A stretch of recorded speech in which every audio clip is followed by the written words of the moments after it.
Yo, yo, yo, yo, what's going on, man? Let's get into this funny crap right here, man. So, the New England's,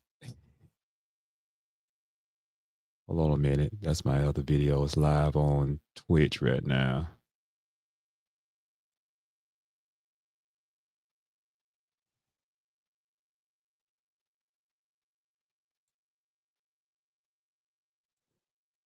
So, let's get right into it, man. So, Mike, the New England's head coach, had made a funny comment where he was taking shots at Kevin Stefanski based off on their predictable offensive play calls.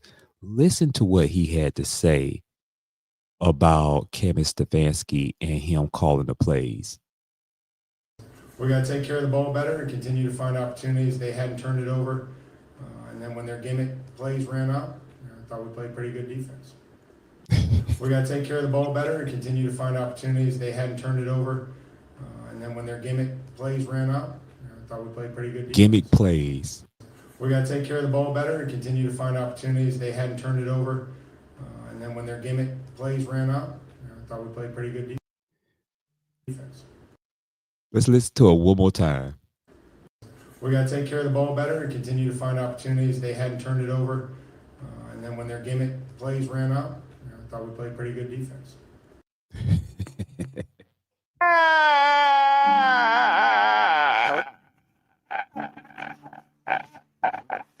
That's what he said. I love every bit of that. Every single bit of that right there. Let's get into Mike Vrabel's Mike Vrabel on his post-game press conference that he had after they defeated the Cleveland Browns. Let's talk about it, or let's hear about it, then I'm going to give you my opinion. Oh, I'm just talking to Karen. Thank you.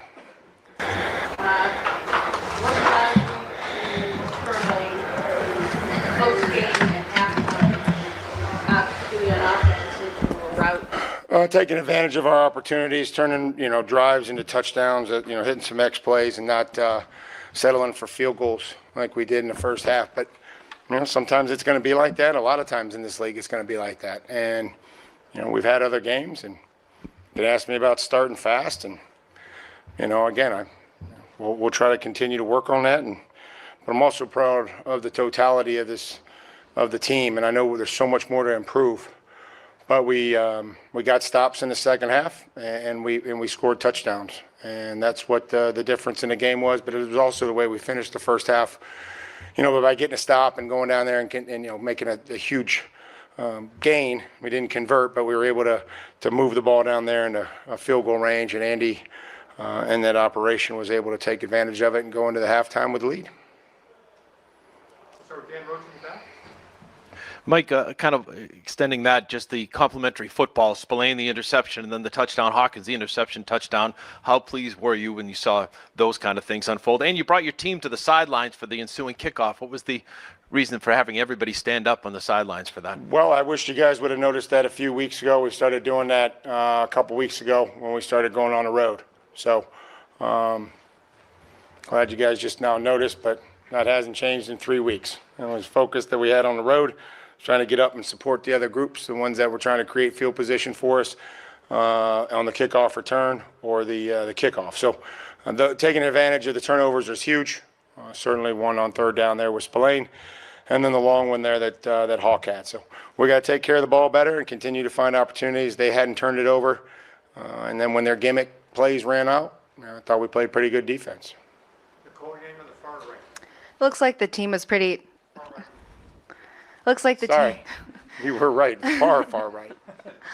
It looks like the team was pretty fired up for Stephon Diggs after he scored his first touchdown of the season. Just how would you characterize the impact he's had in the locker room so far? Really enjoy being around him every day. There's energy, communication, his willingness to learn and play and figure out what it is that we need from him each and every week. There's been an energy. He's practiced when we needed him to practice, and we're going to have to start taking care of some of these veteran guys and whether that's him or Morgan or Hunter and a lot of these other guys as we move on towards the season. But highly competitive. He's vocal. He cares. He's a great teammate. He's been really good for that position and some of the younger guys' development. So I'm happy to be able to get him in the end zone. It was long overdue. Drake was sacked 6 times today, but still finishes with 280 and 3 touchdowns. Just how impressed were you with his resolve as this game went on? Everybody's resolve. And, again, would like to have the sacks, but again, we got to get the ball out on time and understand who it is that we're dealing with. And, but I don't think that, as long as we're keeping them clean and not, some vicious hits, we have to be able to be better in that regard. But, I think when we give them time to throw, it's pretty good. And it's good to see us hit a couple X plays. And but we knew that was going to be a challenge with this front, and then the way that they played, and certainly with Myles Garrett and committing 2 people to him, and him still, affecting the quarterback is obviously impressive. Mike, we're going on 6 weeks now where you guys are among the best defenses of the league the last 3 quarters. What, besides the tackling, which we've talked about, do you see is driving that? I think we settle in. I think we get some stops. I don't think we given up a ton of X plays in that regard. After the first drive, and whether that was a missed tackle or, they got us and over aggressive and slipped the guy out of the backfield, but I think they play and they compete for 60 minutes. This isn't a 1 or 2 possession game. There's 10 or 12 at least possessions in a football game. So we got to continue to work on the things and enhance the things that we've done well and improve on the things that haven't been so well, which is the early game. The opening script, getting off the field on 3rd down, which we had them in 3rd and long and weren't able to. So, but creating 3rd and long opportunities and then, continue to get stops. Mike, obviously not word for word, but what did you say to your team at the half? You guys struggled a lot in the first half, both obviously to move the ball, but then, of course, to get points, then 3 straight touchdowns to start the second half. We were winning the game, so I just told them, keep playing. I don't know how many yards we had. Those are stats. I look at the scoreboard, we were winning. Mike, right behind him. Just curious your thoughts on Myles Garrett today, and I imagine you guys had him emphasized during the week. Just how hard is this guy to block, I guess? Just size, speed, athleticism, bend. Having watched him last year, it's impressive and it's hard. They're trying to chip him and he Gumby's around one guy and then speed bursts. The other guy is just an elite athlete with a tremendous skill set. And, I'm glad that, we don't play him twice every year unless we're both in the playoffs. So, he's just a dynamic player and, they do a nice job with him and he certainly impacts a lot of football games. Coach, what went into the individual player introductions? I know earlier you mentioned players standing up during special teams, but what was your thought process into having the players introduced individually before the game? I just feel like these guys put a lot into it and would like to recognize them individually. Hopefully our fans can embrace that and get excited for them.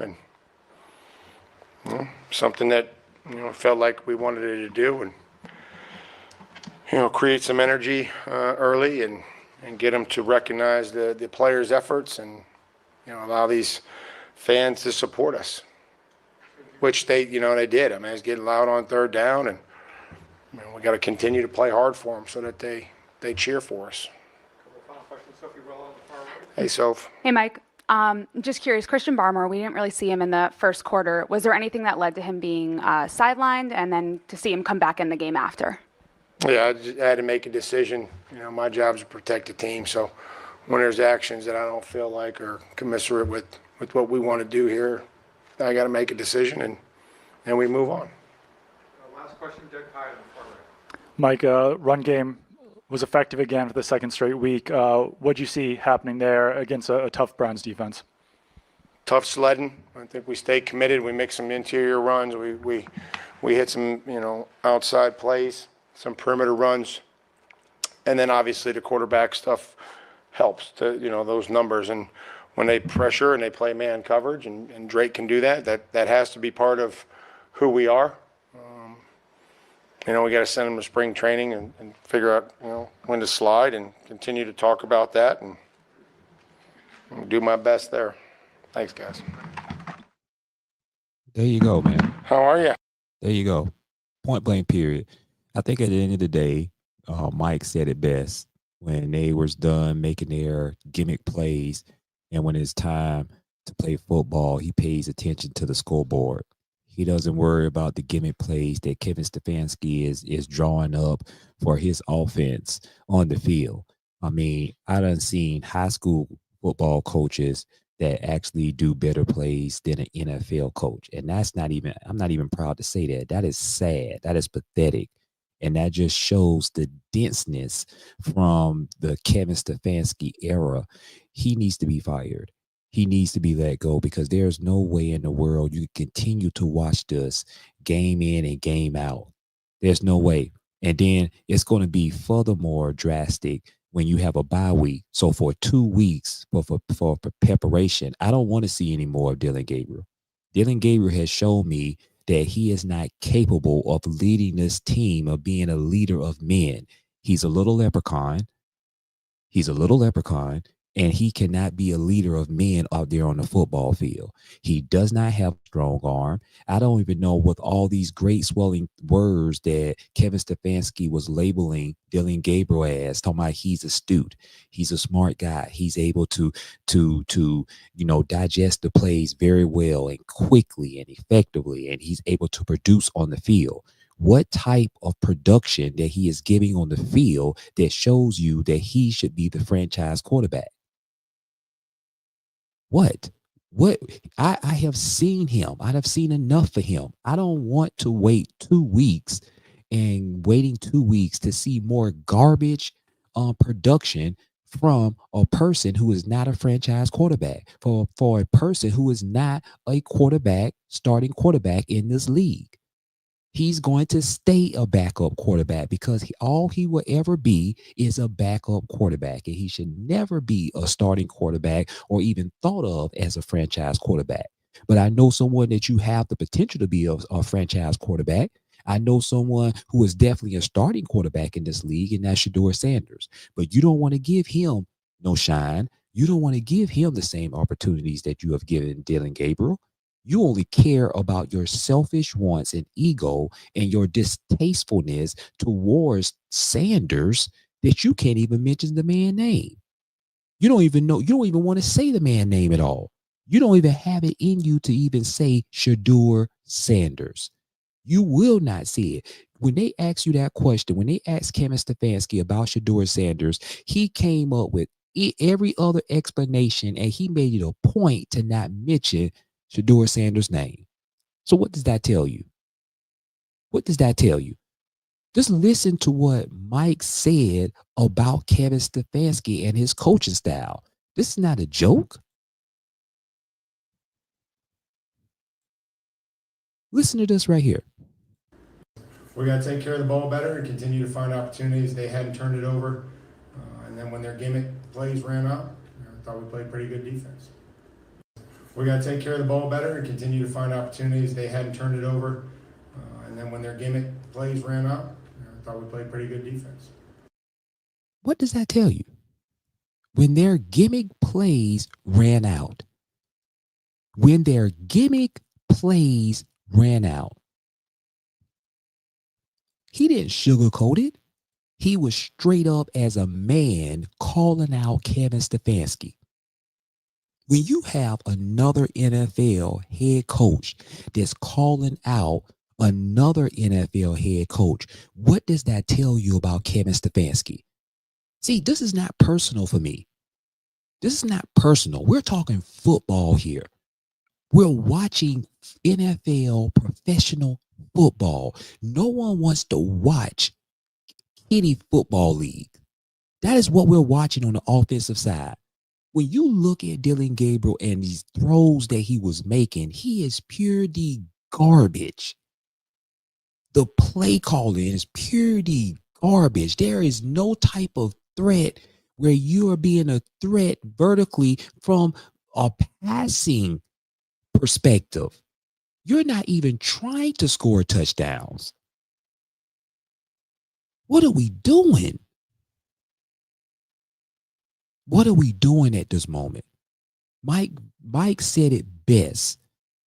When it was all said and done and the gimmick plays was over, our defense stepped in and we crushed them and we end up winning the game. Because it's not the Cleveland's defense is the issue. It's Cleveland's offense. Dillon Gabriel must go. He must be benched.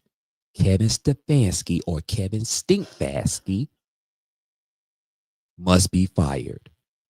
It's time for us to stop watching the little leprechaun. It's time for us to stop watching the little leprechaun, number 8, the little leprechaun. I don't want to see no more of the father and son duo. I'm tired of the father and son duo. Put them both on the bench. Put somebody in as another person as head coach who has common sense and play Shedeur Sanders and watch how this team turns around. See y'all on the next video.